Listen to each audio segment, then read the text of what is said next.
آخرت 16 نبی کریم صلی اللہ علیہ وسلم کی بہت سی آیات اور احادیث اس مرحلے پر بحث کرتی ہیں جس کا سامنا تمام لوگوں کو کسی نہ کسی شکل میں کرنا پڑے گا۔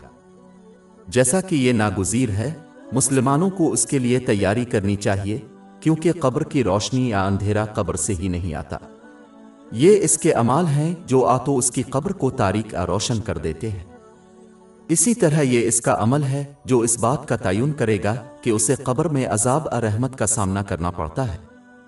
اس کی تیاری کا واحد طریقہ اللہ تعالیٰ کی اطاعت ہے، جو اللہ تعالیٰ کے احکام کی تعمیل، اس کی ممانعتوں سے اجتناب اور تقدیر کا مقابلہ نبی کریم صلی اللہ علیہ وسلم کی روایات کے مطابق صبر کے ساتھ ہے۔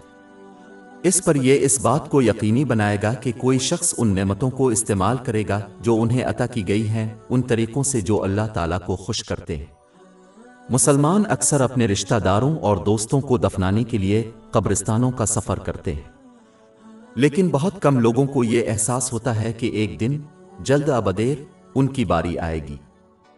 حالانکہ مسلمانوں کی اکثریت اپنی کوششوں کی اکثریت اپنے اہل و عیال کو خوش کرنے اور دولت کمانے کے لیے صرف اعمال صالحہ کے ذریعے وقف کر دیتی ہے۔ جامع ترمذی نمبر 2379 میں موجود ایک حدیث متنبع کرتی ہے کہ یہ دو چیزیں جو مسلمان دیتے ہیں ان کو ان کی قبر پر چھوڑ دیں گے اور صرف ان کے اعمال ان کے پاس رہیں گے۔ لہذا ایک مسلمان کے لیے یہ مناسب ہے کہ وہ اپنے اہل و عیال کی خوشنودی کے لیے اعمال صالحہ کو ترجیح دے۔ اس کا مطلب یہ نہیں ہے کہ کوئی اپنے خاندان اور مال کو چھوڑ دے، لیکن اس کا مطلب یہ ہے کہ وہ اپنے اہل و عیال کے لیے اسلام کی تعلیمات کے مطابق اپنی ذمہ داریاں نبھاتے ہوئے اللہ سبحانہ و تعالی کے لیے اپنے فرائض سے غفلت برتتے ہوئے صرف اور صرف دنیاوی چیزیں حاصل کریں، جیسا کہ مال اس کے حصول کے لیے انہیں درکار ہے۔ جب یہ صحیح طریقے سے کیا جائے تو یہ بھی ایک نیک عمل بن جاتا ہے۔ اس کی تصدیق صحیح بخاری نمبر 4006 میں موجود ایک حدیث سے ہوتی ہے۔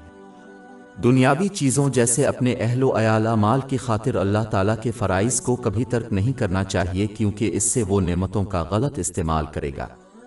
انہیں عطا کیا گیا ہے، یہ بدلے میں ایک الگ تھلگ، تنہا اور تاریک قبر کی طرف لے جائے گا۔ ہماری ویب سائٹ www.sheikhpod.com پر 400 سے زیادہ مفت e books, audio books, infographics, podcast اور بلاگ دستیاب ہے۔